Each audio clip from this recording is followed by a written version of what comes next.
Let me just see. In some of his plays, a little bit more outside line quarters, which you don't really probably see as much from like the earlier Italians and stuff like that. But like it's either drawn poorly in the illustrations, or that we're just actually seeing more outline quarters. Part of the problem with Alfiere, so things I like about Alfiere, his theory section is really good. Like he gets right down to the point really fast. He's very practical. There's not a lot of like trying to make himself sound more intelligent or studied than he actually is. Like you kind of see some of the earlier masters really trying to show off their knowledge base. He's really like, here's how you It's a nice break from Capoferro. Yeah.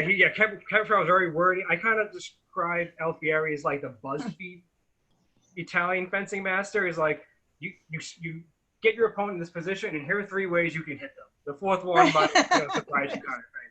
It's really just like set up. Here's how you hit them. Here's like 3 other ways you can kind of hit them. So it makes reading that part easy. The problem is he doesn't always tell you what your opponent does or what the wounded person does. He might say you feint high to the opponent's face, and then you strike them in this completely other line and stuff. So you kind of need to fill in the gaps a little bit. Yeah, he doesn't tell you how he gets there. Right. Yeah. Like sometimes he does. Sometimes he'll say like you feint, and your opponent gets put into obedience, and then you perform like a caviccione or whatever. So you can kind of fill in the blanks sometimes. Other times he's just very bare bones, and you really kind of have to understand Italian rapier a little bit more to be able to fill in those blanks. It's not really his play's not really, I would say, not really a beginner, like a good medium for a beginner person reading, but like his theory section is great. He's really good about talking about like some of the things I really like. So like Fabris has one chapter where he talks about how to approach an opponent that's taller or shorter than you, stronger or weaker, and like the 4 different temperaments based off like the Hippocratic humors. Alfiere basically takes that chapter and he expands it into like 4 or 5 separate chapters. So you get a little bit more detail of like if you're taller than your opponent, how should you approach him? If you're shorter than your opponent, how should you approach your taller opponent? If they're stronger or weaker than you, how do you approach them? Or like what their different temperaments are. So it's really kind of cool in terms of getting not just how to defeat opponents, but really kind of like breaking them down into different personality types or different characteristics, and looking at ways of defeating them like strategically and stuff, which is really cool. And those are pretty easy sections to read and really easy to like get some ideas out of and stuff. Like if you're taller than your opponent, he basically says you don't need to really worry about all this like keeping yourself super safe, because you can just reach out and stab your opponent before they can get into measure. Molly knows. But he also says, but he also on says, the receiving end. Yeah, but he also says no one will blame you if you try to like if you do all these good blade working guards and stuff anyways, because that's just smart fencing. Pretty similar to what Fabris says. But if you're a shorter fence, he talks a lot about like you need to be able to control the opponent's blade, get into like the right measure, and he kind of gives ideas of like how to do these different things. And stuff. So if you're like really interested in terms of like that kind of tactical strategy side of fencing, I think his first book, like the theory section, is really good for that kind of stuff. And there you just started the class. Yeah. So like we started. So that's kind of a quick overview. So he's like 1640s, which are also really cool because I like when looking at these plates and stuff, kind of like gleaning some cultural stuff from this. So like you get an idea of what the Italians in the 1640s were wearing. Fun hats, like Devin calls it, Capoferro with fun hats. So this guy's got a cool little like bonnet or cap with like this big old plume coming out of it, which is kind of cool. The other dude has a really long braid with a bow on it. So you kind of get some, I really like a little bit of historical context. Yeah, because you got like Capoferro, Fabris, or Gigante, like everyone's nude, and you got like very muscular structures and stuff, which is really cool in terms of like learning body alignments and stuff like that. But for here, you kind of get a little bit more of what they were wearing and like that, a different kind of cultural gleam from that kind of stuff, which is, I think it's kind of interesting and stuff as well. Hey, Eric. How's it going, buddy? All right. I was on a train when I got Devin's message. Yeah. We both got messaged by Devin at the same time, like, hey, can you, either one of you guys want to teach some stuff? So I just was kind of giving the quick overview of Alfiere's book, like the theory section being pretty good for learning stuff, the plates and stuff being a little bit more difficult because you need to fill in a lot of blanks. There's a lot of you do this and then you strike him in this other spot without mentioning what the opponent does. So that can be a little frustrating if you really want something super scripted out. Right. But in general, I find that his style fits in very similar to like Cabafero, Gigante, or like even what folks do at Academy Duello, which I like to think of as kind of like a generic Italian, as it kind of just encompasses a whole bunch of different ideas and concepts from different masters together. So like if you have good foundational knowledge, which everyone in this class I'm assuming does, you probably can fill in those blanks pretty easily. He does have one weird guard, or like weird guard. He basically says he invented this guard called Guardiamista, which is the mixed guard. Yeah, I know. I already hate it. Eye roll, and I kind of eye roll with this one too. So it basically says it has the properties of terza and quarta, but it doesn't make any lateral angles. So the way that, and I haven't found many other people's interpretations of this. So like, this is my working interpretation of a lot of Alfiere stuff, because not many people have done a ton of it with it. So this might change, and you might find other interpretations and stuff. But I find like with his regular terza, so if we're kind of lean back, his terza might kind of angle a little bit more to the outside, and his quarter a little more to the inside, which makes sense. And he kind of will do it either lean back and also forward in like that duello offensive posture, looking at the plates and stuff. But he says that the Guardiamista is kind of like in between those two guards. It's not pointing to the outside or the inside. It's kind of just pointing forward at our opponent's center mass, but kind of a little bit more angled up towards our opponent's face. And the way he said that he likes this guard because he can easily defend to his outside or to his inside line much faster than if he's more angled one way or the other. Basically, he says that his développé and his forte are both close to the same line, so he can attack and defend much quicker than if he was fully set on one line or the other. So is that similar, or well, I'm assuming that's sort of the, I don't know, the start of the lineage of what they call the center guard and like later fencing, which is sort of just in the middle. Yeah, maybe. So like I don't know a ton about like anything. Like I haven't done much, so I have like small sword or anything like that. So like I haven't made really connections past Alfiere and stuff. But yeah, it wouldn't surprise you if like that kind of like, so not like terza or quarta, Yeah, like just sort of like center guard, where that kind of comes from. Yeah. But he says like, he said he like invented this guard. I feel like this might be him just kind of propping up his own ego a little bit. But yeah, right, because everyone needs to be inventive, right? If you're just rehashing what the last guy said, why should anyone come to you, basically? So this could be just like 17th century marketing. But he does like almost all his plates are like, you're in Guardiamista, because he says you can use Guardiamista on the inside or outside line because it's not making any angles. I can easily just like, well, I'm in Guardiamista on my inside line, or now I can be on my opponent's outside line. So I kind of like see it as kind of like that bastard guard between like if we're finding our opponent, like if we step in terza or before we start really angling our blade, I kind of see it almost as like that forerunner before like any kind of findings and stuff. So that's like the thing that really makes him super different. And I don't feel like it's really all that, personally I think it's all that revolutionary, but it is kind of interesting to play with. But maybe I will run into someone that has a much different interpretation of that guard, and maybe that will change Italian Rapier as we know it. Probably not. He does have, so like he just has 3 measures that he really likes to talk about, or that he describes. And he only really describes it in his theory section. When he gets to the plate sections, he only kind of mentions the measures a couple of times.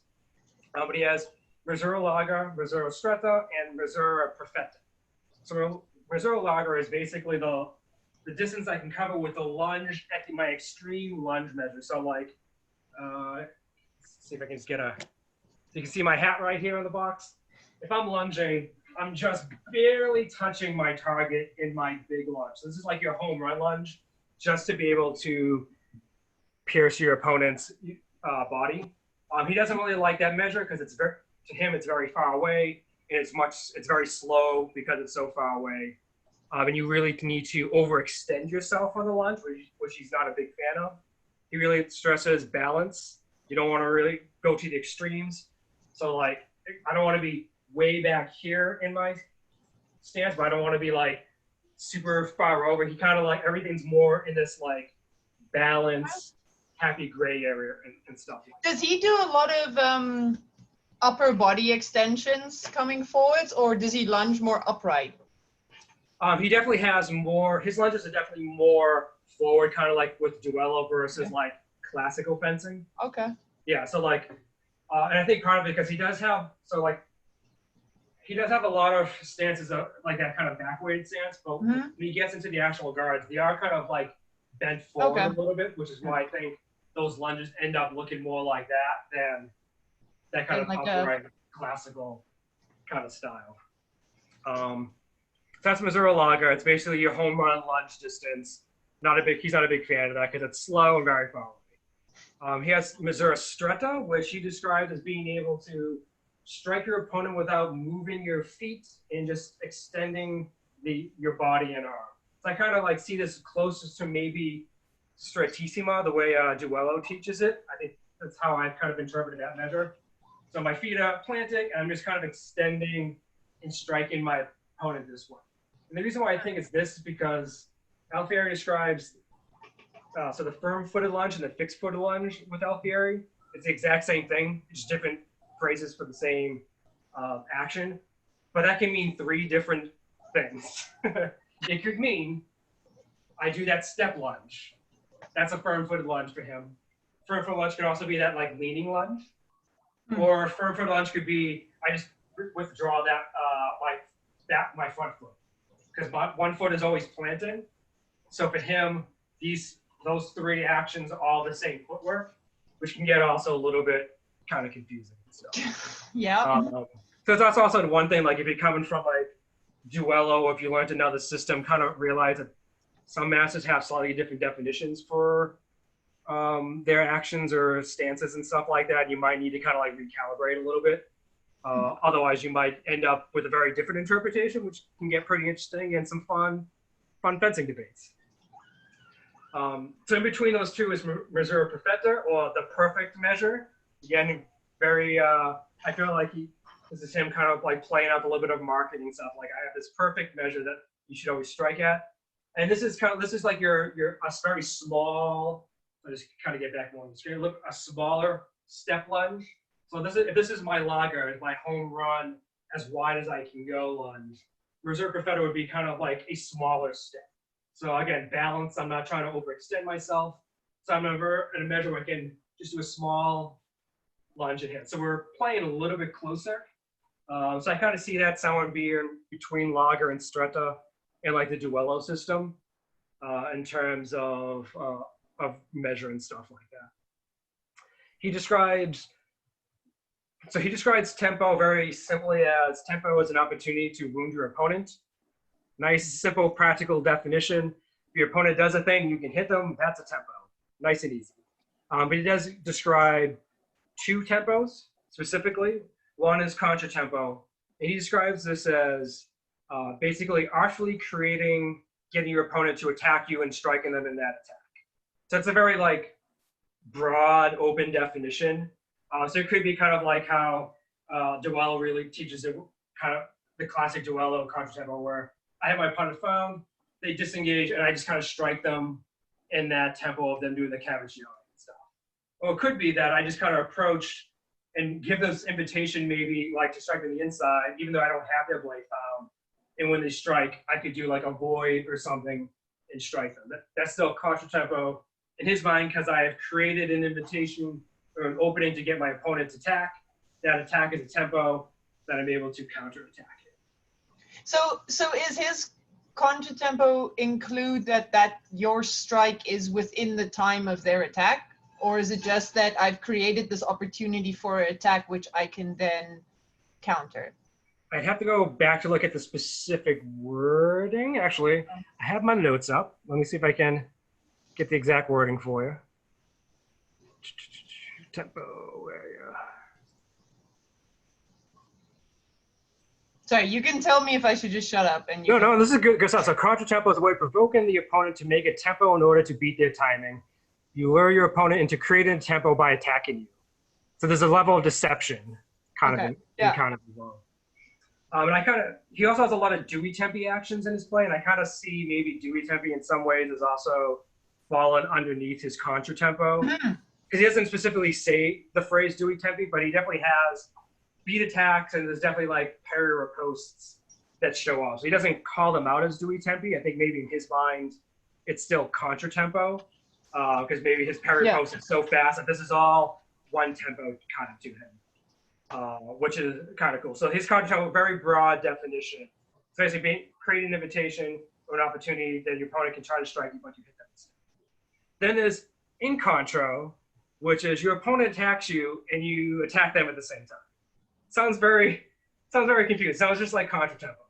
But the difference is contratempo is I am setting you up to attack me, either with an invitation or just stranger in the line that you have to go someplace else. So I'm predicting where you can attack me from pretty easily. In contro is more, and we see, Eric will know this, we see this a lot in the SCA.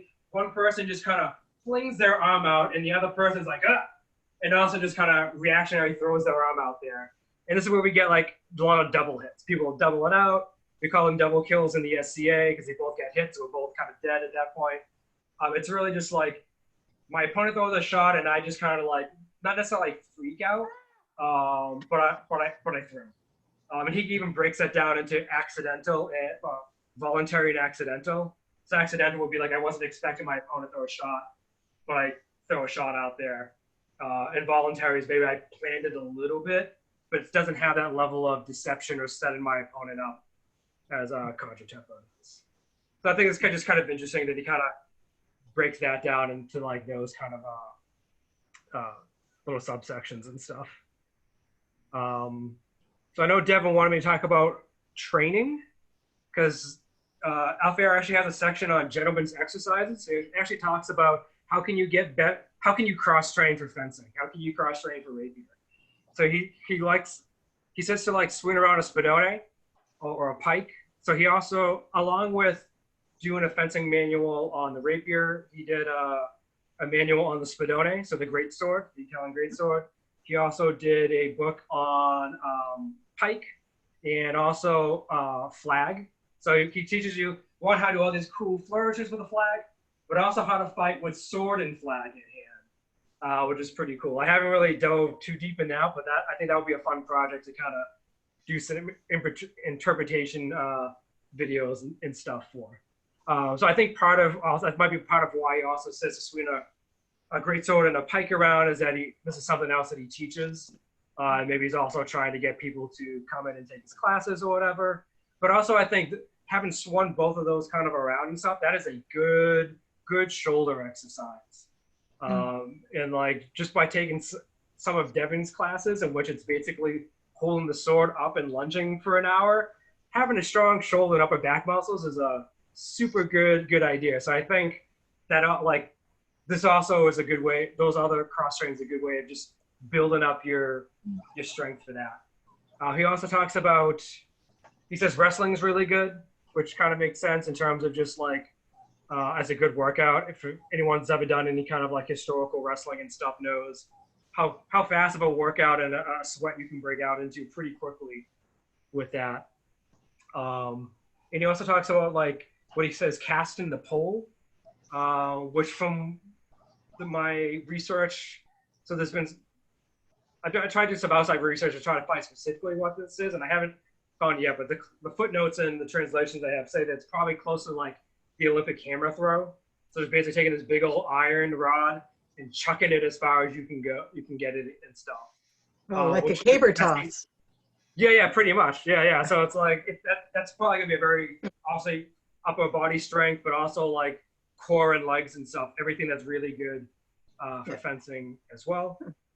He talks about horse vaulting, kind of like modern, like the basic modern Olympic gymnastic horse vaulting. I'm not sure if they actually did it with horses back then, or they had like the trainer horse that they were doing vaults and stuff over. But again, that's going to train you with some explosiveness in your legs, trying to hop up there, and probably some good core work as well to just keep the body aligned while you're doing these vaults back and forth over the saddle. And my favorite out of all these is he says to every day do 50 or 60 strikes to a small target. So basically 50 or 60 lunges a day, and measuring where you're lunging from, because he basically, even though he doesn't want you to do that home run lunge in an actual fight, he wants you to train for those home run lunges. So your lunge can get wider and wider. So now your more moderate Missouri Perfetta lunge can be a little bit bigger, a little bit further away, because now you can recover much faster and stuff. So even though he doesn't like this idea of like this big, huge lunge, if you look at some of the plates, some of these guys are doing pretty big lunges. See if I can find one of them. Like this guy right here, that's a pretty wide lunge. Yeah. It's a pretty wide one.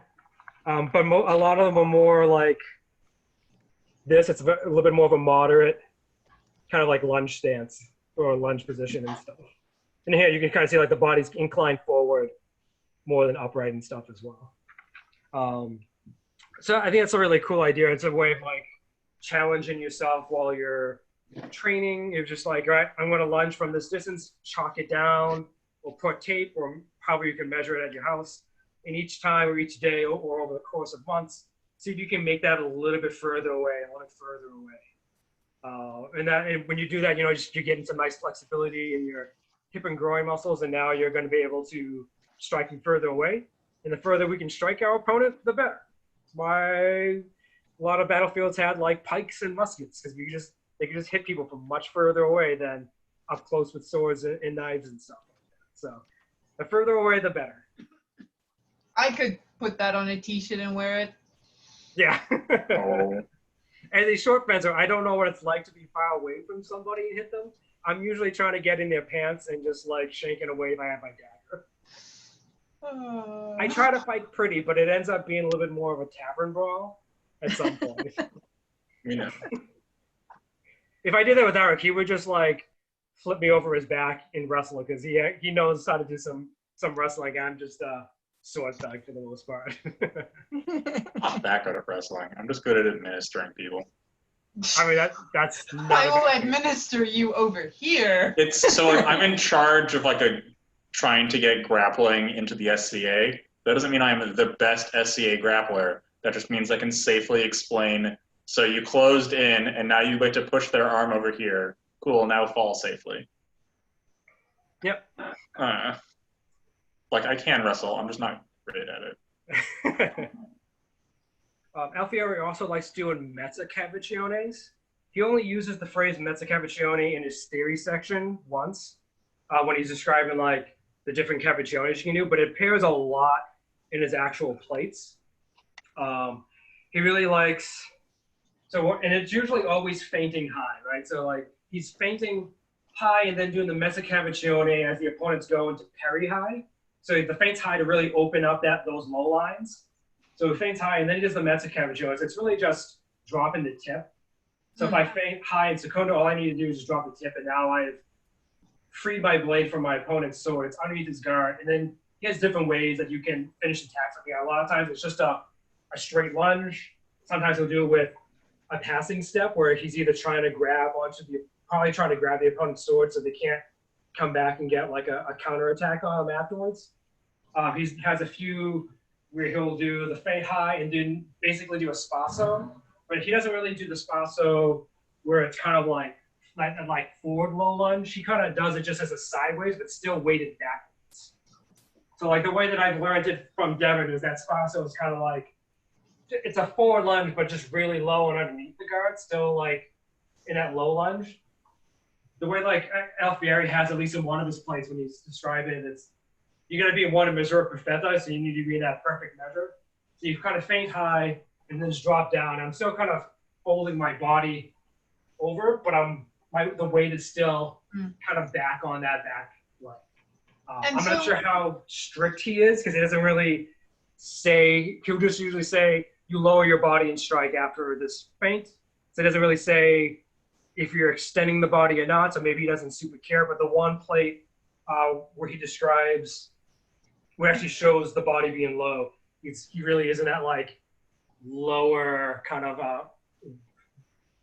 rear weighted spaso kind of stance. Is that one of the plates where he doesn't explain what the opponent is doing? Possibly. Like he doesn't, like almost every plate he has at least one thing where he doesn't really super explain everything. Okay. He has a lot of plays where he'll like the first couple of plays he'll really say what kind of footwork you strike the opponent in, and then the last two he doesn't.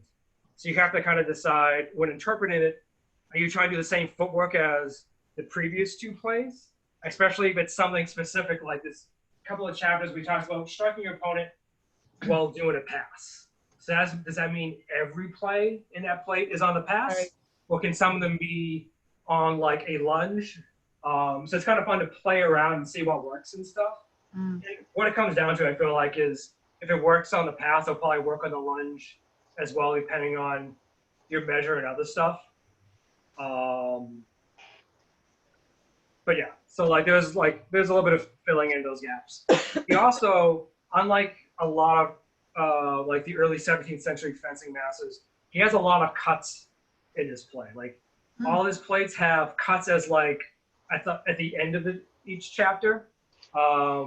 He says like thrusts are better than the cut, but he says he wants fences to be a little bit more well-rounded. So he does explain like if you want to hear, you can do this cut as well. So like even in the chapter where he's doing the pass, the basic play is you feint high, your opponent goes to actually no, you find your opponent inside line, they perform a cavachon to your outside line, and you strike high with their sword low. So you're kind of grabbing their sword. It's I believe it's chapter 8 for whoever has Alfiere with them, if you want to look at it. And you strike him like that. Then he gets to like the end, there's another play, and then the last one is the same setup, your opponent disengages, but you do a beat and then you cut. But he doesn't say what footwork do you use. Am I doing a beat cut while in a lunge or a small stance? Am I doing a beat cut while doing a pass? And they both kind of work depending on how much distance you cover and where you want to get your body to go and stuff. But it does, like, again, show how there's a lot of room for interpretation of some of his plays and stuff. Which is good and bad. It's also frustrating. Yes. It's nice, but frustrating. Yeah. It's nice. I like it in terms of, like, it's nice because it really lets a lot of room for interpretation and different ideas and stuff, and really a lot of experimental play with it. But the perfectionist in me that wants to, like, no, I want to know how he taught and how I should be fighting in this style gets frustrated very fast when I need to basically add in frog DNA. Because if I don't have all the info, I need to fill in the gap somehow. Right. So I usually will look towards Capoferro, Fabris, and Gigante because he refers to Fabris and Capoferro. I don't think he talks about Gigante at all in there. He shits on Capoferro, even though their plates look very alike. Yeah. So here's my theory with Capoferro. I think he might have just been a dick because everyone seems to hate him. Like, his stuff works. We've gone through plates. Like, they make sense for the most part. But, like, everyone craps on him. So I just wonder if he was maybe just an egotistical dick and just had a reputation and just no one liked him afterwards or something. Yeah? I don't know. That's just my working theory because... My theory is that he's a hack. Yeah, there's also that. There's that too. But, like... This is a fun little tidbit that's in the book. Alfiere writes Capoferro's name in a way that it's not sure if it is a typo on purpose to basically mock him, call him hothead, like Ironhead, so basically a hothead, or if it's just like a dialect or just like spelling wasn't very standardized, so that's what it came out as. So like there might have been a little bit of extra shade thrown in there, kind of making fun of his name and stuff in the process. Cool. But Still going mature. back to the Mezza-Cavicione. So this is the one thing where we kind of like see a little bit of divergence with trying to learn this as like a martial art and then trying to put into a sports context. Because if I'm trying to run my opponent through doing that feint high in a Mezza-Cavicione, it's fine because I'm probably gonna run them through enough that their hilt, well, I'm not really worried about their point. The point's probably past me far enough that I'm not like super worried about it doing a lot of damage. But in the sports center, when I can't actually run my opponent through, it means I'm going to be hitting them from further away, maybe like 8 foot or so further back than some of the plates maybe intend, which can lead to those double hits and stuff. Because my opponent isn't going to care that like I hit them first. They might still try to finish their thrust or their own cut and stuff. So like, this is kind of one of those things like, all right, learning this play, how useful, can I actually use this in a bout, or is this really just from a martial perspective? Because I can't, if I'm fighting Arik, I can't actually put like 1.5 feet of steel through him. Like that changes the game a lot. Like if I'm just trying to hit him and not hurt him, or if I'm trying to kill him because he made fun of my dog or something, and now we got to throw down. Those are two different contexts. So like some things just might not kind of work. But he Your just dog's has fine. that. It's the Boston accent. Yeah, I know, right? so like that Mezza-Cavicione is a lot of fun to play with, but it can be a little bit dangerous, I think, in a sports setting if we're worried about after blows or double kills, or we're in the SA perspective, we're worried about our opponent not taking that shot first or whatever. I think it's safer if we're trying to do it with a pass, because we can now we can get past the opponent's point a lot easier. So doing the feint high and the lunge low, maybe not so great unless I'm really getting underneath my sword. But doing that feint, Mezza-Cavicione while doing a passing step, a little bit safer, because now the point's going to be further past me. Yeah, I mean, I think you could argue that because we use blunts, most low voidy related things are way more dangerous. Because even if you move forward, your back's still there. Yeah. And late blows are they're just no fun. Yeah, like those, I love those little voids. You really need to have really good timing or be that much shorter than your opponent, which like I love low voids because I'm already, I don't know. Hey, you taught a class on low voids at Viz. I was there, I took that class. But like it's if I'm shorter, like I will use my shortness to my advantage, which is going to be more lower lines. Like we have a local guy that fights Destreza.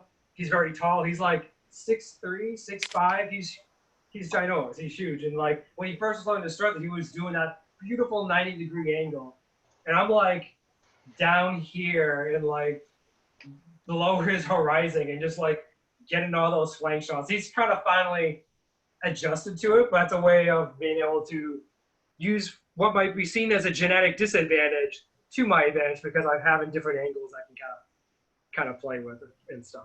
That's completely outside of the area, but just kind of reminded me because we were talking about like the low voids and stuff. Oh, you're just talking to him. Yeah.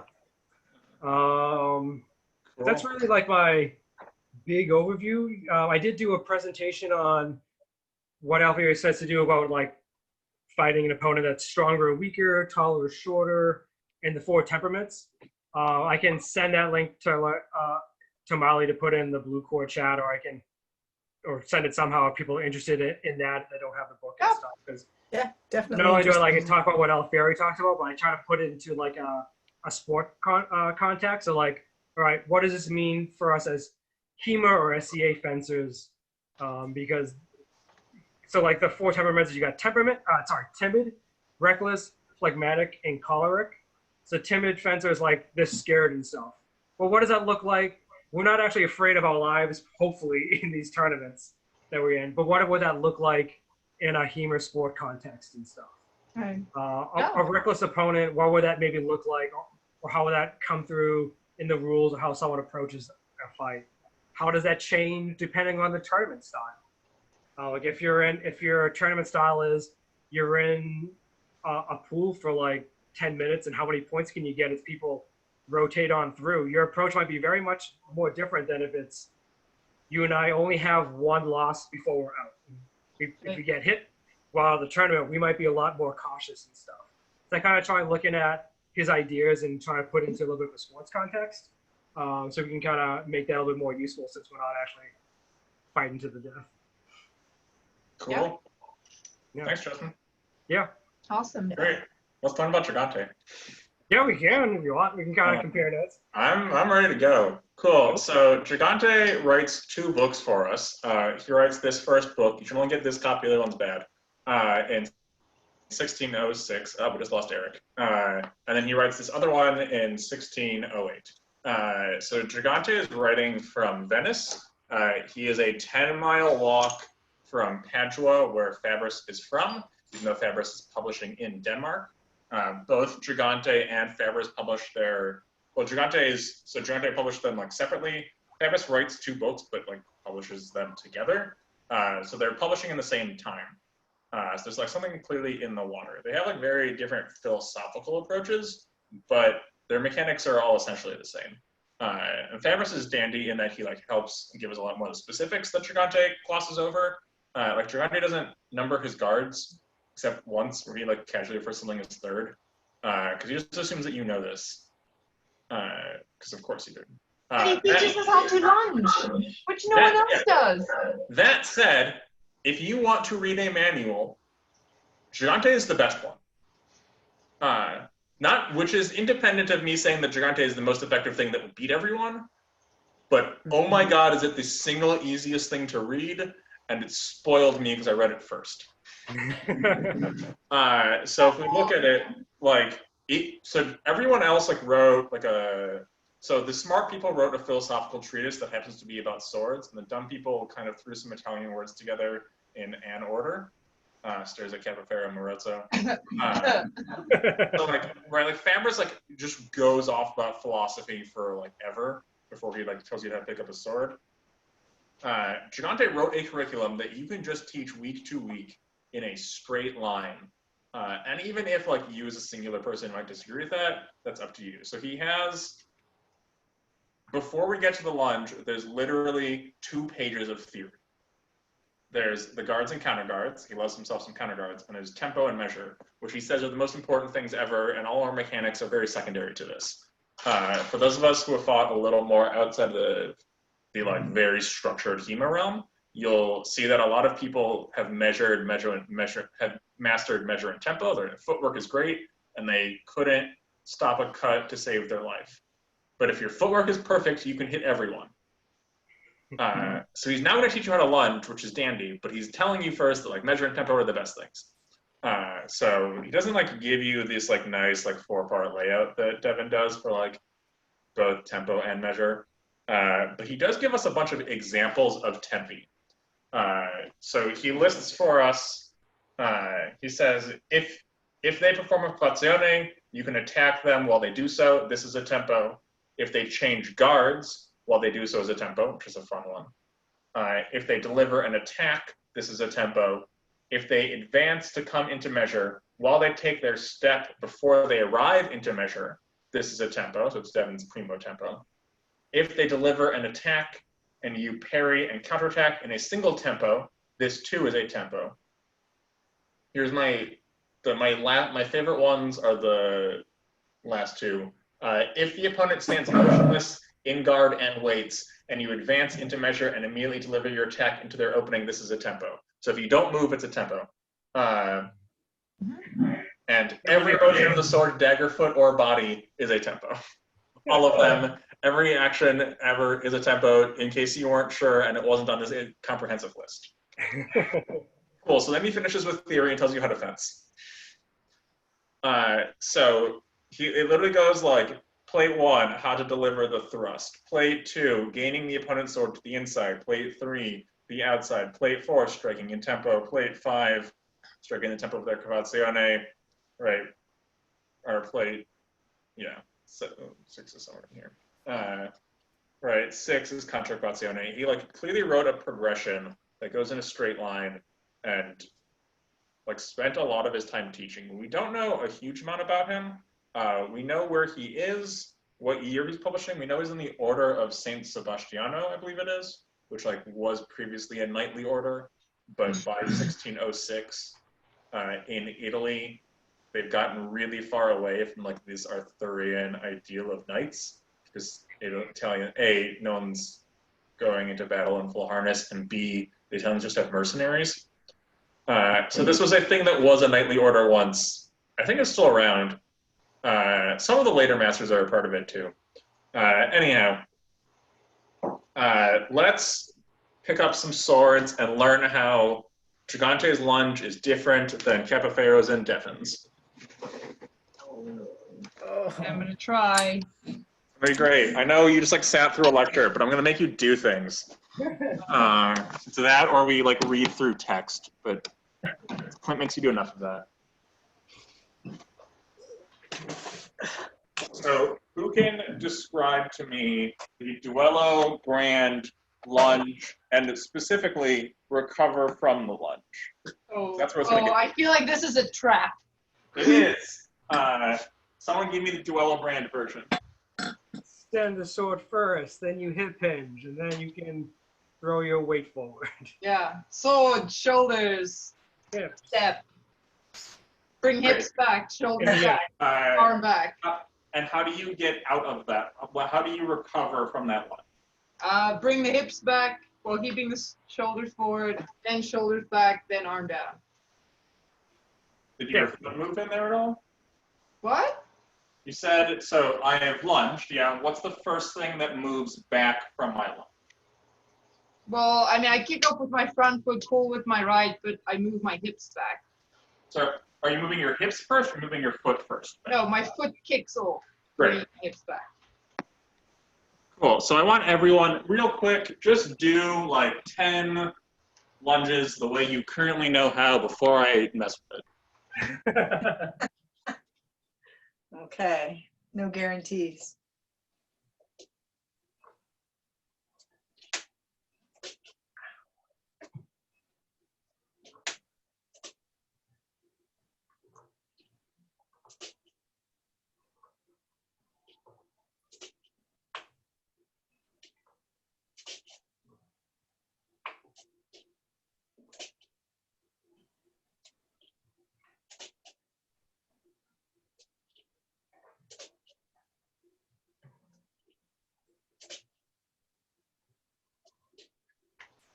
Great. So that is the Capoferro lunge. The Fabris lunge is different because he just stays crouched over the whole time, so we don't need to talk about him. Gigante's lunge is the same. His recovery is different. So I'm going to explain to you what the recovery is. We're going to do it a few times. And then I want you to tell me why this different, like what this gives us versus the other one, and what each one has going for it and what it has going against it. So if we have our sword, right, and you can see my legs a little more. So I extend my arm, I extend my body, I step. I kick my stand. Gigante does not pull his foot back first. He starts his recovery with his head. So he pulls his head, and then he pulls his body, and then he pulls his foot, and then he resets his arm. So going forwards is still arm, body, foot. Going back is head, body, foot, arm. You could technically add in head going forwards, but like, so let's try that about 10 times on our right side, and then we're gonna try it 10 times on our left side. So I need a duello lunge on my left. Well, I'm gonna make you lunge on both sides.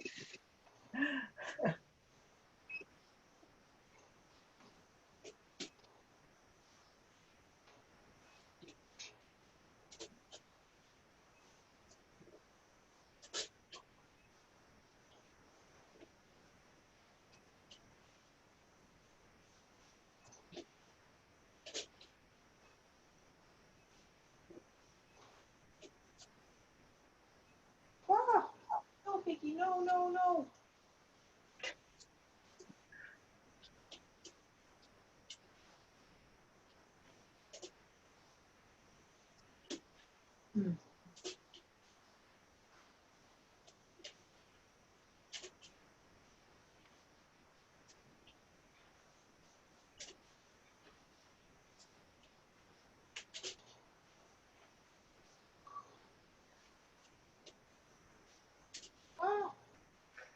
such a mind fuck.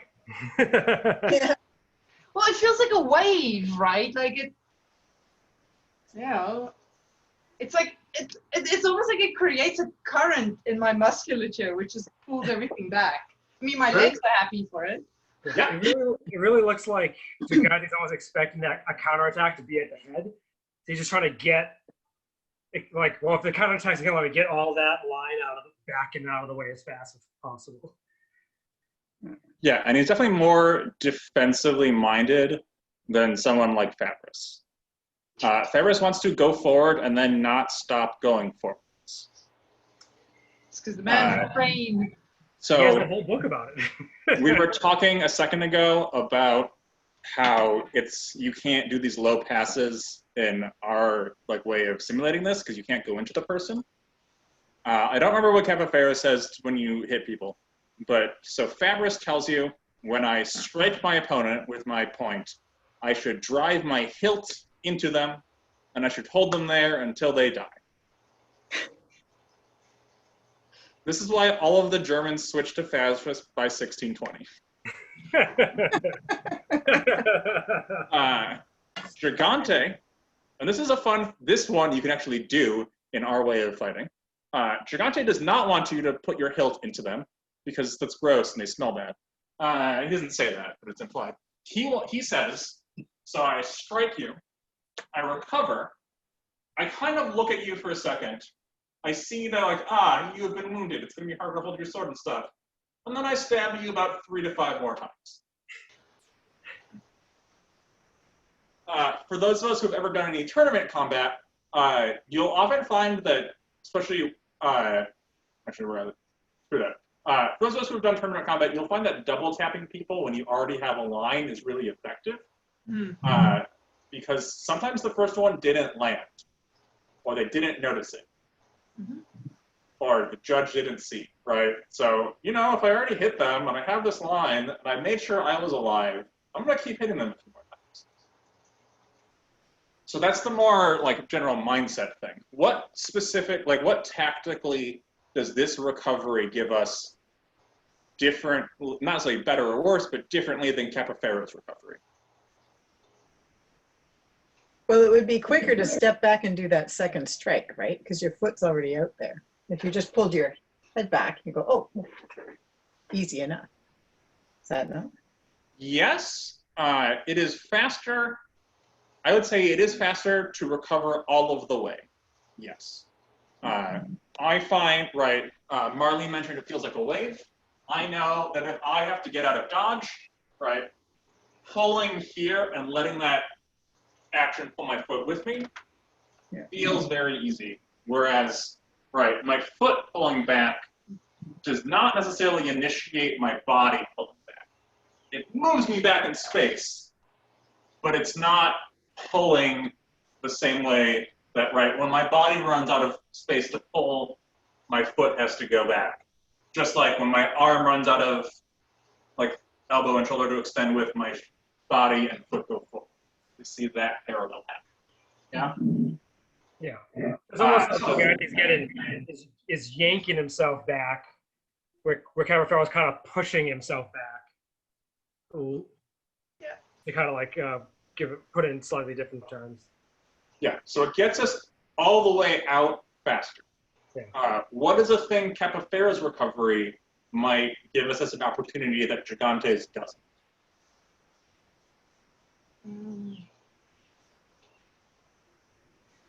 So if I'm recovering, I come back in that forward stance. It's a smaller step for a second attack. So I might be able to get a mezzo tempo. If I check my opponent, come back, and now they're trying to do something else. I'm already kind of pre-chambered to be able to hold myself that few inches that I need. Like a redouble? Yeah, that's definitely true, right? If I'm here and I want to get back just a little bit, let's say I missed their body and I want to pull my point back, or I just want to keep hitting them a bunch of times right? Recovering to here instead can definitely allow for that. So it's going to be a little slower. If you are screwed and you need to get out, that's going to be your faster option. If you just want to regain this line, just pulling back with the foot might be a little more. So I'm not saying that one is better or worse. I default to Gigantes because it feels more natural for me. I've also just build it more. I'm trying to spend the past few months doing Capiferos, and it still feels wrong, and I hate it. But like it's important to note that between, I don't know Alfiere much, so I'm not going to speak to him, but like between Capifero, Fabris, and Gigante, who are all writing within a 4-year period, right, so Capifero publishes 1610, Fabris and Gigante publishing in 1606, and then Gigante again in 1608. All three of these people, right, I'm not saying that one is like a better way of doing it. They're all valid, and it's interesting to see what each one gives to us. Another interesting thing to think about with this same mechanic that you actually see a bunch more in Spanish swordsmanship as a general idea is that, so let's say we're standing here at like Larga, we go to make an action with our sword, and our opponent jumps us, right? We didn't find as well as we wanted to. They're going to push through our sword. What are some options? So what are a few things we can do to not get murdered?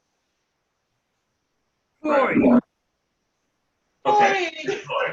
I thought that one after Molly. Yeah, so you could void. That's a thing. What's the down, if we're already at Larga and we thought we were, right, we start to commit our sword to this, and they're launching at us, what might be an issue with one like a void like that? Does our opponent have control of our blade in this, or are they just kind of like flinging their arm forward? Yeah, let's say that we walked into this fight, we totally thought we had control, but we were wrong, and they are overpowering us in Quarta and coming at our face. So it'd be hard to get that blade free to get to the void. You have to perform some kind of cavicione, which depending how much of your blade they have might be more difficult or not. So it's going to be complicated, right? It's going to require a bunch of different pieces moving. So this isn't to say that Gigante doesn't do that. A specific response you might show to this, which is built off of that same idea of the recovery from the lunge, is, right, so he shows up to Larga, he's committed the sword, and he pulls back, not from the foot, because the foot is going to be slow. He might pull back from the body. Now, it's a little harder to see because I don't have another sword. But outside, so obviously, I'm farther away and it's hard for them to hit me. What else does this do for me? Guess your forte back, too. Yeah. So people often think, because they don't read the rest of the book, that Gigante actually fights here, which he doesn't. It's just the picture on the cover of the translation. People are like, his stances are so extreme. I can never do that with my body. You're not supposed to hang out there. It's not. Don't stay in this position. But what it does, and you see the Spanish do that too, where they'll bring this back, and it brings the opponent's tip into my forte. I don't know what the Spanish word for forte is. Right. So I might, for instance, use this same recovery mechanic to regain their sword, without having to commit an action of the foot to do so. This is also a thing you see a lot more in cutting systems. If you've ever done like any Dusac drills, right, where you plant your feet and you cut back and forth. And he's clearly building off from this, right? These guys are assuming you all walk in the door knowing how to ride a horse and how to do Bolognese.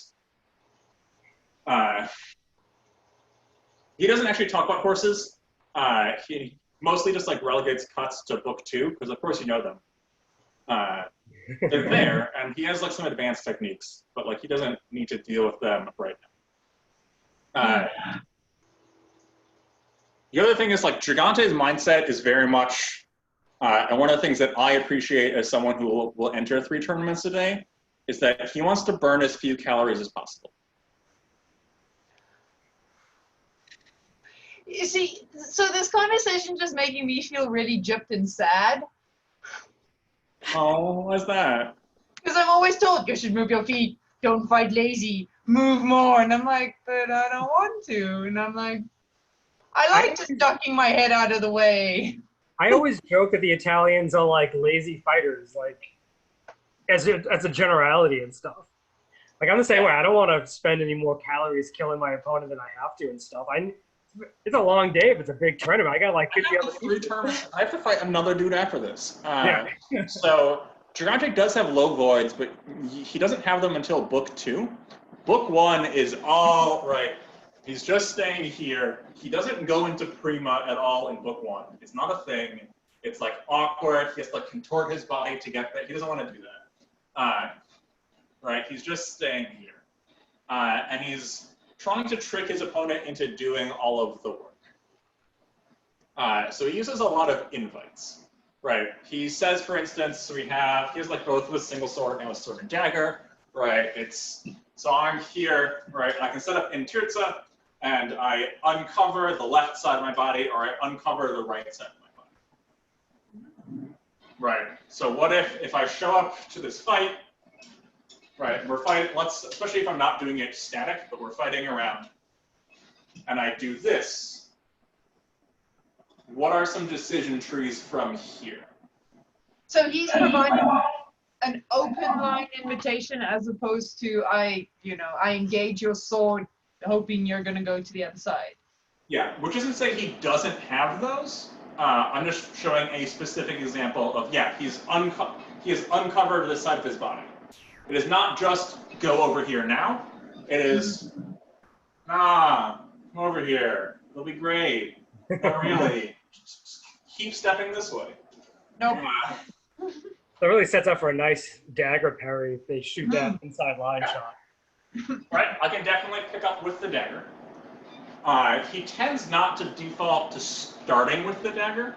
Okay. Right, he's more likely, right, when he talks about how to gain with the sword and dagger, right, he'll gain in Tirza Porta, pass to the dagger, and then lunge. Like later on, he'll get to some stuff where the dagger starts out, but he doesn't really like just to start with that dagger parry, or that dagger find. So we have that option. What else? And we can do this with or without this dagger. I think it just shows up in the dagger section, if I recall correctly. What else can we do from this position?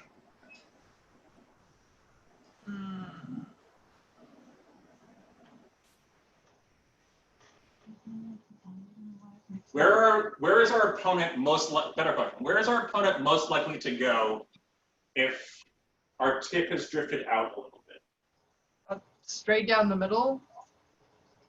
Yeah, right. So we know we're setting up an opening where our opponent is going to attack our inside line. Now, when you're right-handed versus right-handed, you generally assume that most of the fight is going to end up happening there. But sometimes we want to force a situation, and sometimes we want to force a very predictable situation.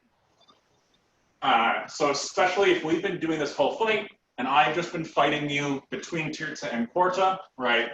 I have a predictable response of doing all these things, and then I show up here, right? It's like, oh, he didn't cover as well. So I know that my opponent is going to come down here. So I can counterfind strongly. I can disengage, for instance. But I'm setting it up so my opponent does all the work for me. Now notice he isn't like here or right. It's like slightly exaggerated in the picture, but it's just, instead of it being like the point being in line with my shoulder here, it's just a little bit to the side. Okay, so it's a clear invitation as opposed to, is that an invitation? Yeah, right. He doesn't want you to know it's an invite because then it doesn't work. He spends a lot more time on feints than invites, but that's mostly just because you have more like permutations of feints. My theory with a lot of these books is it's not just like how do I hit the person today. Like I think Marozzo has a section on how to win a duel in 40 days. Right. Once you get past like the first like bits of especially like Gigante wrote a book like in a straight line, but then you start getting more advanced material, and a lot of it is like, I'm going to write down how many permutations I can. One of the interesting things to note, so he's not a particularly like verbose person. Like Tybalt will write like 20 pages per play, and Gigante will write like a 4-sentence paragraph. Within that 4-sentence paragraph, every time he feints, he says, if they don't move, stab them. Mhm. Now, why do you think he spends ink on every feint mentioning this? I'm assuming a lot of people maybe just wouldn't do that. Like they do the feint and they go to the next thing because that's Right. what they're supposed to do versus I feint, oh, they didn't do anything, I should just keep going this turn. Yeah, it's almost like he's well, not explicitly telling you to be reading your feint and response, right? Yeah. I feint. What do I do now? Do I continue with plan A or go into plan B? Yeah, and he doesn't really tell us about his students at all, so we don't know like what his classes look like, outside of they probably went in this order. But I know from my own experience that I'm 27 and I have a circus degree. Like I know what athleticism is, and I've definitely had fights where I was too fast for my own good. Mm-hmm. So Gigante is telling us here, right? If you, for instance, showed up and your inside line was uncovered, right? I throw this feint to your inside line, and I better see if you do something, because if I just go, your sword didn't move, and the outside line is closed, and now I died. Okay.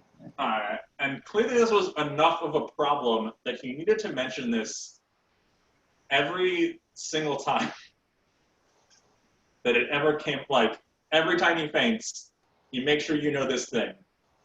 Because it's really into saying, like, you have their sword, like, he wants you to take their sword, shove it into the ground, and stab. He spends a lot of, right, the duello version of Tirza is like this thing to, like, shoot at their leg. Gigante often will have his Tirza being something closer to here, right? Especially when you bring in that offhand. Right, he's taken their sword, he's brought it down, which isn't to say he never has these, but it's like, he wants their sword to go into the ground where it's not going to hurt him anymore, and then stab them, and then stand back and see if they do anything, and stab them 3 to 5 points. You'll also note this is more of a stylistic thing.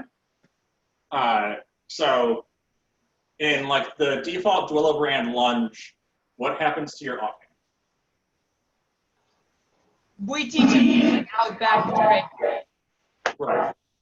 Gigante, he just shows us in the pictures, doesn't say anything about it, is here.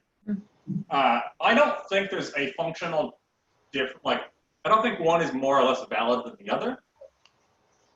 But it's interesting to know where the masters are departing from. Right, so he's here. You'll also note that his default is the closed position. He has at one point on like plate 3 that he, like, one dude is here and one dude is here, but otherwise it's over here. Tells us to use our offhand like our dagger and our dagger like our offhand. Which means he wants to make you do as little, like he doesn't have like a bunch of like weird like Fabre's Book 2 guards. Right. He's going to set up in Tirza and he's going to make you make a mistake and then he's going to murder you. Right, he's very straight, he's very to the point. He's going to do that, so, right, he's going to do that from here. Or with his dagger, the tip of his dagger is generally resting on the blade. Right? The dagger is ready to do something. It isn't set up purely to take this parry, or purely to take this parry, right? It's just going to be here. Right, all my plays are really starting from this position. My like path is like fairly straightforward. I'm going to murder the other person. So he ends up bringing in, right, so that means he's going to start, right, a little squarer than some of the other people. But it also means he spends, like, if you're just reading from his book, you spend a lot less time being like, I have this offhand over here. Does it go here? Does it go here?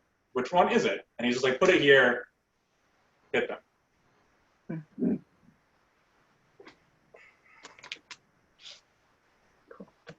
This is great. Cool. Now I don't have to go read those books. I got like a crash course in it. Yeah. Let's learn. I want to go over 2 plays out of book 2, just because I think that they're fun. And then I'll open it for questions. So this is Actually, guys, I have to step out, I'm afraid. Okay. This has been awesome. It was But, nice having you. yeah, thank you very much. Thanks, Have a guys. nice See you evening. next week, probably. Vancouver. Bye, Kate. Bye. Hey, show us some Gigante. So Gigante tells us how to defeat the Charging Bull in Book 2. And he has 2 responses to this, one of which is like one of the only times he uses Prima, but he doesn't name it as such. So it's with sword and dagger, right? Your opponent is going to, like, they have your inside line or whatever, they're going to run at you. If they are coming to your chest, you're going to pass back, you're going to pop up into Prima. If, however, they instead go to your face, you're going to bring both your sword and dagger to this high fork.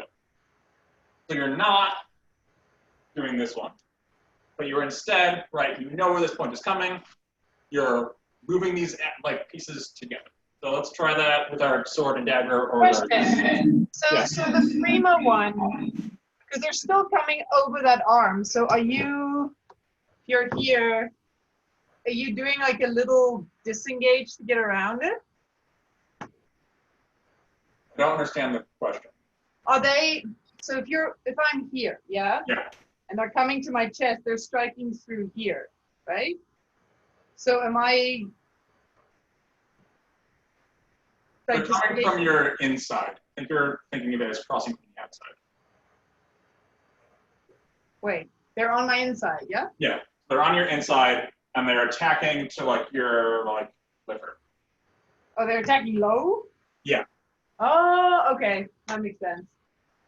So on this first one, so this, contrary to what I said earlier, is he is purely defending with the dagger, but that's because the opponent has committed a bunch, and also because it's book 2 and let's put fun stuff in here. So we're here, they charge at us, we see that they're coming low, right? So if Justin wants to do one of his low voids, the way I deal with that low void is I go like this. Okay. Yeah. That low void should be in tempo, man. Right. So the question here, why is he having us pass back as opposed to a retreat?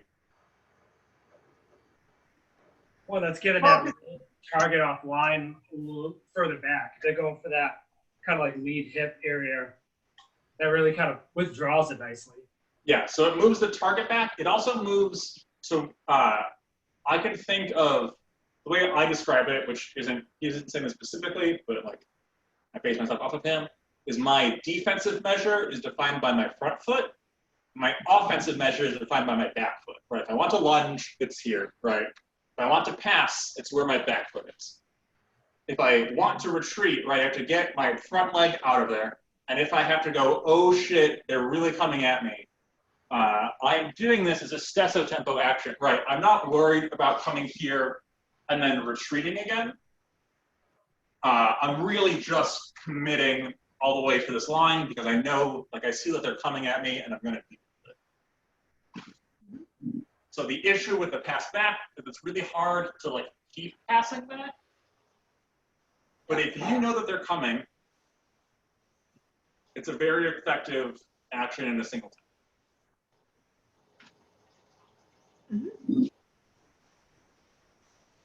Right, and then my sword is just coming around them and is hitting them in the face as they go by. Gigante loves hitting people in the face. Like 7 out of 10 times, he's gonna hit them in the face. The thing about hitting people in the chest is sometimes they don't die. If you stab people through the face, they're not going to keep fighting. Like it's, the fights, and then I'm just gonna say maybe 3 to 5 more times. But go through your skull and out the other end. Like not just cut your jaw, but like go through your skull. I'm really certain. I mean, I feel like just a cut to the forehead, you're not seeing through that amount of blood. Yeah, I don't know what you're seeing. I have to look back at his cuts. This is more, I'm more specifically talking about like his thrusts is right. So like the default thrust that we often teach as like a capoeira thing is right. I'm going to come across to like the inside of your opposite shoulder. Yeah. Right. So I'm going to gain your sword, and I want to come all the way across, and I want to hit you in a vital organ, but not in your shoulder. Gigante wants to hit you in the face because you'll be dead. Makes sense. Like this is, he's not talking about sport here. He's talking about life and death with a bunch of naked dudes, and he wants to kill the other person. Right? This is purely, and he gets to some other secondaries in book 2. He talks about the rotella and the cape and other things like that.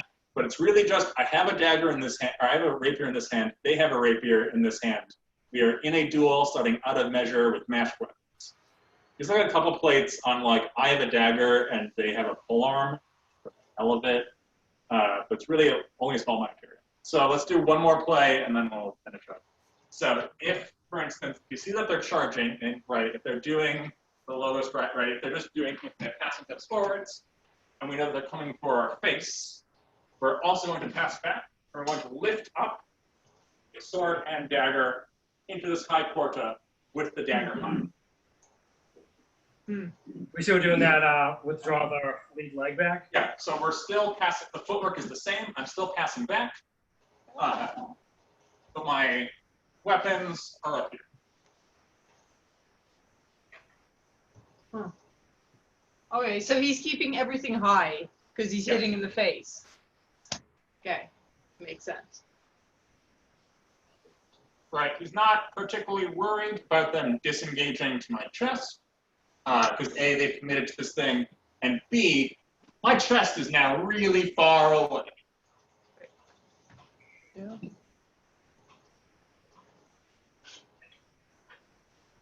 He similarly shows us in book 2 a couple times where we'll throw like a pendente to our head, and he'll like do this one. And then does he Prima strike through that? I don't remember off the top of my head. I could look at it. He doesn't love Prima. This is the fun, like one time he uses Prima a lot. And he's like 1 or 2 low voids in book 2, but he really doesn't like contorting his body much outside of like these incortadas. And he's using incortada, not jurata specifically, which also capoeira uses. So it's interesting that Devin uses the word jurata instead. I never understood why we had our jurati so, I don't know, systemized the duello, but all our low voids are all over the place in naming. It's very annoying. I don't know how Devin's categorized his low voids, so I don't know. But yeah, and then like otherwise, so yeah, in context, Fabris is the aggressive one, Capoeira's having an identity crisis, and Gigante is going to wait for you and trick you into making a mistake. And that's reflected in how they stand, in that Fabris is down here, Capoeira is here, and Gigante is just a little farther back. Cool. People do not spend the entire 17th century shooting on him, unlike Capoeira. So there's that. I kind of wish we, like, I sometimes wonder how our interpretations of, you know, these manuals would differ if we actually knew the physique of these masters. Sure. I'm just being nosy, I guess. I think a lot of it is that we got, like, in modern HEMA, we got Capoeira first. Sure. And, like, that affected lots of things. One other thing to note, so, like, his whole book is, her whole 2 books are how to use rapiers. We do, however, we have only 1 picture of him, and it isn't with a rapier. That's a spadone, right? Yep. This dude right here, so he has a spadone. And the reasoning for that is at this point in time, right, in like early 17th century Italy, the spadone is often referred to as a master's sword. So if we look, so for instance, we know, we have recordings of how much Filippo Dardi is charging for classes in 15th century Bologna. And we have some references to how much Marozzo is charging for classes in 16th century Bologna. And we see Dardi is slightly more, they're the same numbers for longsword, oddly enough. We see that Dardi is charging more for his longsword classes than he is for sword and buckler. Hmm. So it's very much seen as this advanced weapon, right? People at this time would, even though rapier was the new cool thing, and like this is what all the duels are being done with, these are still well-rounded gentlemen. Are you sure it's not just because it's harder to teach two-handed people because they get clobbered on the head more frequently, and so, you know, they're a little slower? No, the sword and buckler people are the ones who get clobbered on the head. That shit's, if you look at like the Anonymous and how they describe like in-school sparring, it's terrifying. There's a strike called a mustachio, so it's a mustache, and it's done with the edge of the buckler. Sounds In great. sparring, they simulate most of the head strikes by wearing a wide-brimmed straw hat and like using the montante, like montante the strike, not the sword, to like knock the hat up. But like fencing masters did not have both eyes commonly. Like this shit was like pretty rough and tumble. The Germans very much think that by this point that like the fencers are these weird dudes on the side. Like civilized people do shooting contests. Everyone owns swords, but like the fencers are weird. So, anyhow, I mean, when I was a shooter, I pretty much thought that, so... great. I'm glad it hasn't changed. So yeah, that's Gigante. If you're gonna read a manual, read this one. It's the best written thing. Only get the Tom Leone version. The Aaron Edmund version is shit. Yeah, I haven't read the other one. I just have Leone's. Don't. It's a literal translation. Okay. And it's bad. Like he refuses. Aaron goes on a 10-page rant of how bad Tom is, and then has a bad translation. Well... Amazing. Yeah, it's like I won't use anyone else's language. Gigante is unrelated to everyone else on Earth. He's just his own thing this one time. And I'm like, that's no. Anyhow. Yeah, this book, it's like very thin. It goes in a straight line. It teaches you how to lunge in a way differently than Duello does. But it's like, I don't have to do a lot of work when I read it. Every once in a while, Austin's like, I have to do a lot of work. yeah, every once in a while I'll be like, is that a Quazione Sopra or Quazione Sotto? He doesn't tell you. And I'll have to figure that part out. But outside of that, it's like, oh, I can just read this in like one sitting and like I'll get it. Book 2 is a little harder, but that's the point of it. You see, you just put a bunch of like high-end techniques in one book for the hell of it. But you can literally, like, if you just read plates 1 through 7, you win all your fights. Simple as that. It like you don't really need much at like what is it? 7 is controquazione against the opponent's quazione. Yeah. Right. If we learned how to lunge, and we learn how to gain and lunge, and learn how to strike in tempo, and we learned how to steal tempi from the other person, and we learned how to controquazione on both sides. Like that's most of it. He does not have this like division that Capoferro does of like the true art and like the false art or whatever. In fact, to Gigante, the most beautiful thing is a well done feint. He, from the get-go, wants you to be sneaky. It's great. He doesn't idealize just beating people on mechanics. Like, he realizes this is a game of trickery. And in fact, in book 2 is a whole section of like, true masters are just winning by being more deceitful than the guy. From the get-go, just fool your opponent into things, have them crush themselves on your sword, and then stab them 3 to 5 more times if you need to. Nice. Gigante, any questions? No? Cool. I need to go and read more books. I mean, you just need to read this one. Very short. It was fun, like on my end, like as you're describing some of those plays, I'm like, oh yeah, there's something like that in the Alfiere and stuff. Like some of his approaches might be a little bit different, but like there with the like that bull charger, instead of like going into that position, he still withdraws that front leg, but he's like striking high, kind of like that kind of stance, like over the sword and into the head and stuff. And he's got some other options, but it was kind of interesting that in both ideas is get that lead leg out of the way and then Yeah, no, if I'm in like if I'm in Largar or in Strata and I've messed up and they're coming at me, I use that pass back all the time. It's Yeah. like the one book two thing outside of the cuts that I use. And it looks really pretty when you land that shot too. So That's always nice. I mean, he does have 3 different Inquartati, but like I don't land an Inquartata ever. Yeah. Just I don't. No one commits that hard to my blade, but they'll commit hard via footwork, and I just get out of the way and I hit them. So. Cool. Awesome. Well, thanks for stepping in for Clint. Yeah, this was fun. I don't know what Clint's excuse was. He was like on Facebook posting pictures of his cat the whole day.